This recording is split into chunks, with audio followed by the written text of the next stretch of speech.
기도하겠습니다. 오늘 하루도 하나님 우리에게 주신 귀한 은혜 감사드립니다.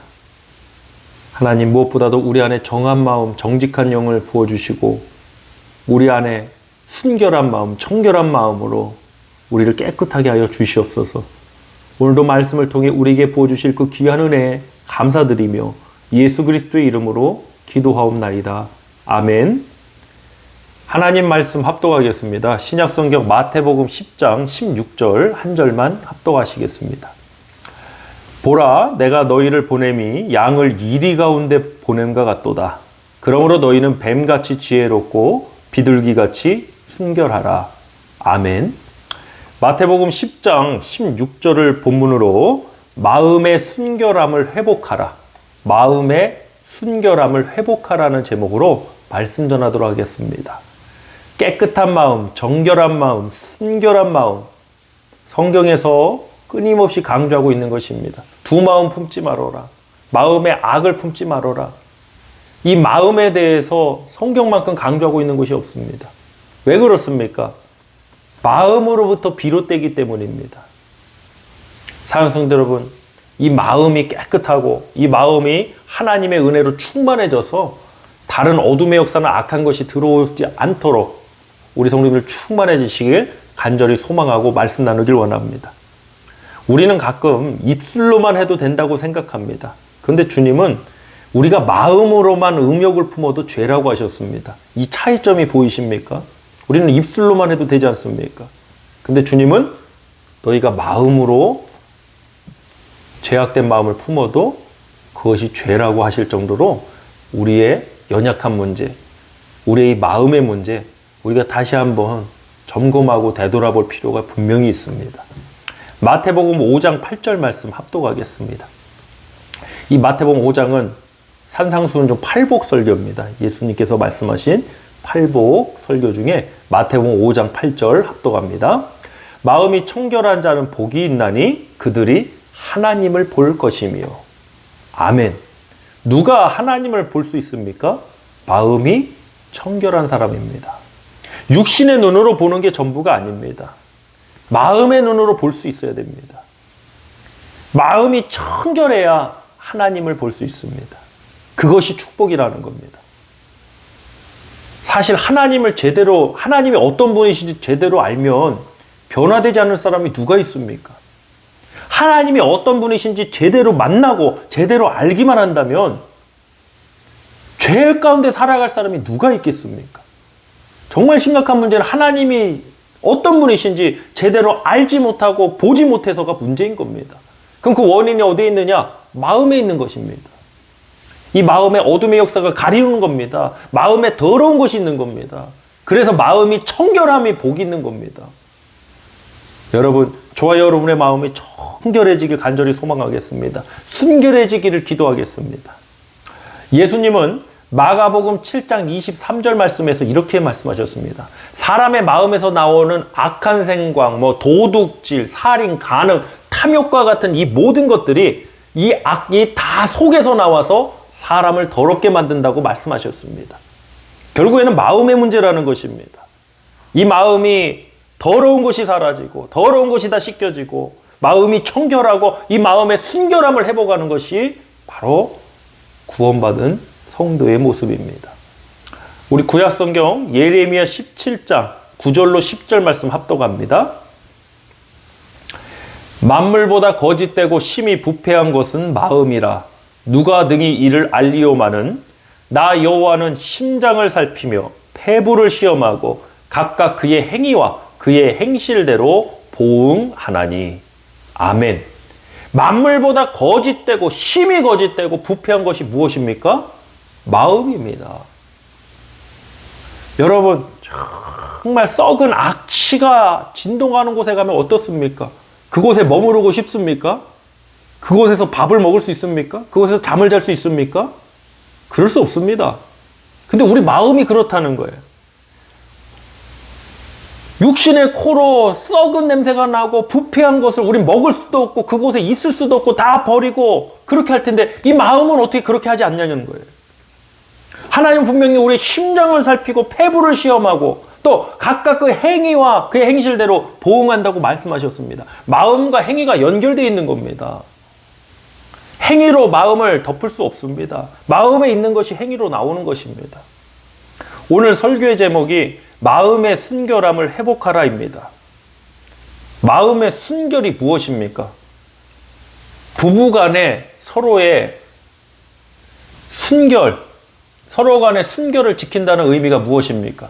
다른 사람이 없는 겁니다. 요즘은 타락한 세대 가운데 자꾸 이러한 순결이라는 의미들이 점점 퇴색화되고 있는 안타까운 시정입니다. 순결이 뭔지도 모릅니다. 순결이 뭡니까? 다른 사람이 없는 겁니다. 결혼한 부부에게는 오직 내 남편과 내 아내만 있는 겁니다. 그게 순결함입니다.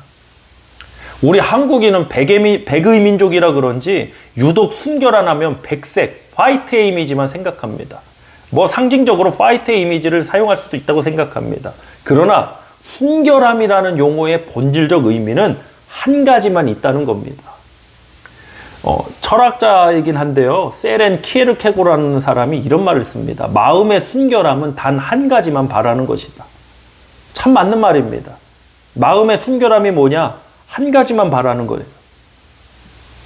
우리 성도님들 마음이 청결함이 뭐예요? 마음이 깨끗해지는 게 뭐예요? 어떻게 생각하셨어요? 아무것도 없는 상태입니까? 과연 그렇습니까? 과연 솔직히 우리가 마음의 청결함을 위해 하나님 앞에 기도하고 우리 성도님들 마음에 청결해져서 이 마음에 아무것도 없는 상태인가요? 아닙니다, 여러분. 만약 이 마음에 아무것도 없다면 그 빈 공간에 어둠의 역사들, 미혹들이 더 찾아올 수 있습니다. 꽉 채워야 됩니다. 정말 이 마음이 우리가 청결하고 이 마음이 순결하려면 이 마음을 꽉 채워야 됩니다. 여러 가지로 채우면 안 돼요. 한 가지로 채우는 게 순결함이에요. 바로 우리 주님으로 채워야 돼요. 예수 그리스도로 채워야 돼요. 오직 예수입니다. 우리 본문 16절 말씀 합독하길 원합니다. 보라, 내가 너희를 보냄이 양을 이리 가운데로 보낸가 같도다. 그러므로 너희는 뱀같이 지혜롭고 비둘기같이 순결하라. 아멘.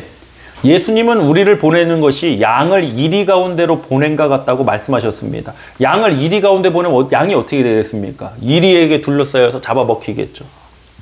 근데 이거 죽으라는 얘기가 아닙니다.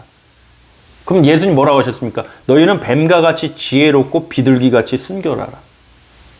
지혜와 순결을 통해 그 우리를 둘러싸고 있는, 우리를 잡아먹고 공격하려는 그 세력들에게 대하여 승리하라는 메시지입니다. 오늘날 교회가 잃어버린 두 가지가 저는 바로 이것이라고 생각합니다. 지혜와 순결함입니다. 교회를 핍박하는 세력들, 예, 분명히 있습니다. 저도 동의합니다. 근데 지혜롭지 못하게 싸우는 것 같습니다. 좀 지혜롭게 싸웠으면 좋겠습니다. 그들이 짜놓은 그 프레임에 갇혀갖고 교회가 마치 이 코비드-19 사태의 주범인 것 마냥 뒤집어 씌우고 공격하고 왜곡하는 그러한 사태에 우리 스스로 왜 들어갑니까? 지혜롭게 싸워야 됩니다. 싸움을 피하고 도망가자는 얘기가 아닙니다. 반드시 싸워야 됩니다. 교회를 무너뜨리고 해방하는 세력에 대해서 우리는 반드시 이 교회를 지키고 복음을 증거해야 합니다. 분명한 사실입니다. 근데 지혜롭게 싸워야 됩니다. 그리고 또 한 가지가 바로 순결하게 싸워야 됩니다.